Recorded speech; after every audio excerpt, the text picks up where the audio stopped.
سلام دوستای خوبم، امیدوارم که حالتون خوب باشه. به کانال من خوش آمدید. امروز میخوام برای شما ماسک خاک رس سفید رو برای درخشان کردن و رفع چین و چروک صورت معرفی کنم. اولین موادی که به ماسکمون اضافه میکنیم خاک رس سفیده که به نام کاولین نیز شناخته میشه. به دلیل خواص منحصر به فردی که داره، یکی از محبوب ترین مواد طبیعی برای ماسک‌های خونگی جوانسازی پوسته. و خواص خاک رس سفید پاکسازی عمیق پوسته، لایه بردار ملایم، جذب چربی اضافی از روی پوست، آرامبخش پوسته. استفاده منظم از ماسک خاک رس سفید میتونه به تحریک تولید کلاژن و الاستین در پوست کمک کنه که در نتیجه پوست سفت‌تر و جوانتر به نظر میاد. و خاک رس به بستن منافذ باز پوست کمک میکنه که باعث میشه پوست صافتر و شفافتر به نظر برسه. خب برای اینکه ماسکمون رو درست کنیم بریم سراغ اولین مواد. ما نیاز داریم به 2 قاشق غذاخوری خاک رس سفید، 1 قاشق، اینم 2 قاشق. مواد بعدی ما آب برنج یا همون شیر برنج که من از قبل اینو خیس دادم و آماده است که ازش استفاده کنم. ما نیاز به 2 قاشق غذاخوری آب برنج داریم که من اینجا از 3 قاشق استفاده کردم، ولی توصیه میکنم شما حتما از 2 قاشق استفاده کنید.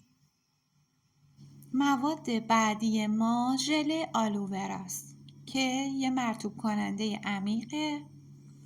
علاوه بر این تحریک تولید کالاژن میکنه، ترمیم و بازسازی پوست رو انجام میده، ضد التهاب و تسکین دهنده پوسته، ضد پیری و کاهش لک و تیرگی های پوست و بستن منافذ پوست. ما نیاز داریم به 2 قاشق غذاخوری ژل آلوورا. خب دوستای عزیزم، مواد بعدی که باید به این ماسکمون اضافه کنیم گلابه. گلاب یکی از مواد طبیعی و پرخاصیت برای مراقبت از پوسته و به دلیل خواص متنوع به طور گسترده در ماسک‌های خونگی جوانسازی استفاده میشه.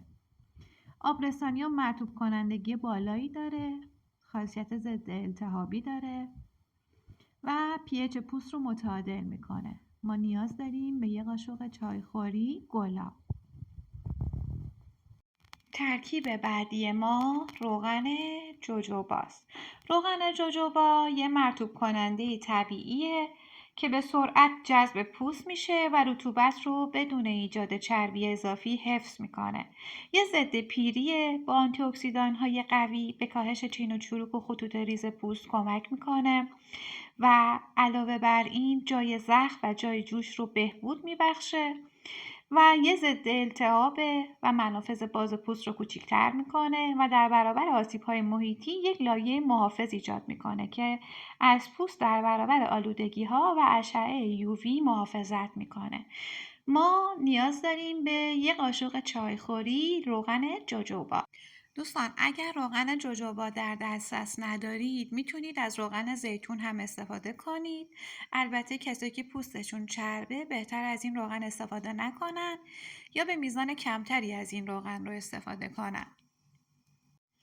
ترکیب بعدی ما ویتامین ای هست. ویتامین ای یا آنتی اکسیدان بسیار قوی هست که از پیری زودرس پوست جلوگیری میکنه و پوست را مرطوب نگه میداره که به ترمیم بافت‌های آسیب دیده پوست کمک میکنه و التهابات رو نیز در پوست کاهش میده.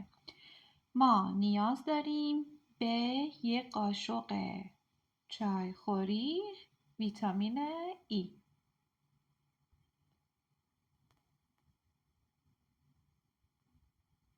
خب و مواد بعدی که میخوایم به ماسکمون اضافه کنیم که البته اختیاریه، میتونین اضافه نکنید، الاستین هست. الاستین یک پروتئین طبیعی در پوست هست که به پوست خاصیت کیسانی و انعطاف پذیری میده در ماسک‌های خونگی جوانسازی، الاستین به سفت شدن پوست، کاهش چین و چروک و جلوگیری از افتادگی پوست کمک میکنه. همچنین باعث حفظ رطوبت در پوست میشه و با تقویت ساختار پوست ظاهری جوانتر و شادابتر ایجاد میکنه. ما نیاز داریم به یک قاشق چایخوری الاستین که البته چون قاشق من بزرگه سعی کردم کمی کمتر بگیرم.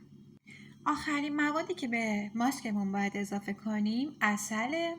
عسل یه مرطوب کننده طبیعیه که پوست رو آبرسانی میکنه و نرمی و لطافت اون رو حفظ میکنه. همچنین حاوی آنتی اکسیدان ها و خواص ضد التهابیه که به کاهش چین و چروک و روشن‌تر شدن پوست و درمان جوش ها کمک میکنه که باعث جوانسازی و شادابی پوست میشه. ما نیاز داریم به یه قاشق چایخوری عسل. خب مواد رو با هم میزنیم. ترکیب این مواد طبیعی مانند خاک رس سفید، آلوورا، گلاب، روغن جوجوبا، ویتامین ای، الاستین و عسل در ماسک‌های خانگی جوانسازی به طور همزمان پوست رو پاکسازی، مرطوب و تغذیه میکنه. این مواد با خواص آنتی اکسیدانی که داره ضد التهاب و ضد پیری به کاهش چین و چروک، روشن‌تر شدن پوست و حفظ تعادل چربی پوست کمک میکنه. علاوه بر این به تحریک کلاژن سازی، تقویت خاصیت کشسانی و سفتی پوست و درمان جوش‌ها و لک‌های پوستی کمک بسزایی میکنه. این ترکیب‌ها پوست را جوانتر، شادابتر و سالمتر میکنه. دوستان عزیزم، قبل از اینکه از این ماسک استفاده کنید حتما دستتون رو قبلش بشورید تا از هر گونه آلودگی پاک بشه. بعد از این ماسک استفاده کنید. این ماسک رو به دستاتون میزنید، کل دستتون پوشش بگیره. به این صورت سعی کنید مواد به صورت کامل یک نواخت زده بشه.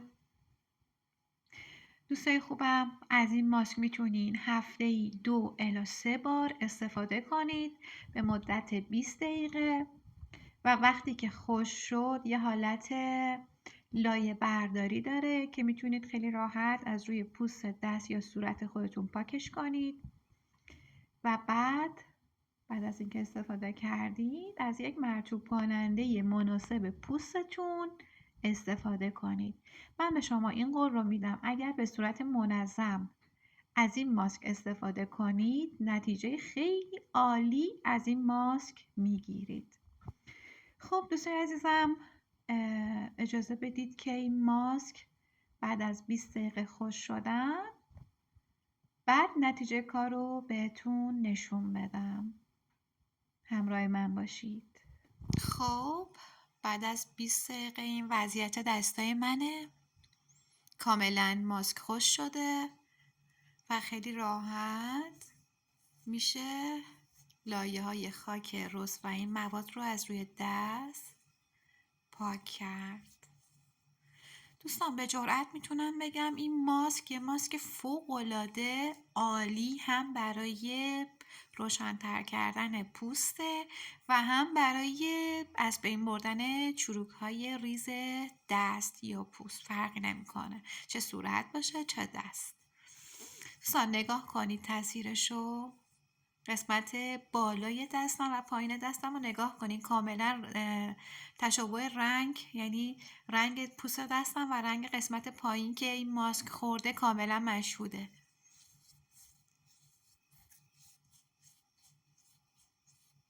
عالیه دوستان. بعد از اینکه این ماسک از رو دستاتون برداشته شد دستاتون رو بشورید، آب کشی کنید و بعد از تونر مخصوص پوست دستتون استفاده کنید عزیزای دلم. خب دوستای عزیزم، دستامو آب کشی کردم، خشکش میکنم. میخوام نتیجه کار رو بهتون نشون بدم که چقدر رضایت بخش بوده. اینم دستای من دست راستم و مواد نذاشتم ولی دست چپم رو گذاشتم.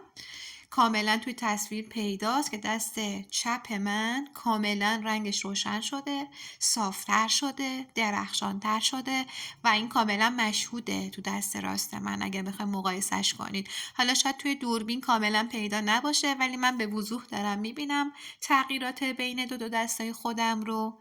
پیشنهاد میکنم از این ماسک عالی استفاده کنید. دوستتون دارم. تا برنامه بعدی و ویدیوی بعدی، خدا نگهدارتون.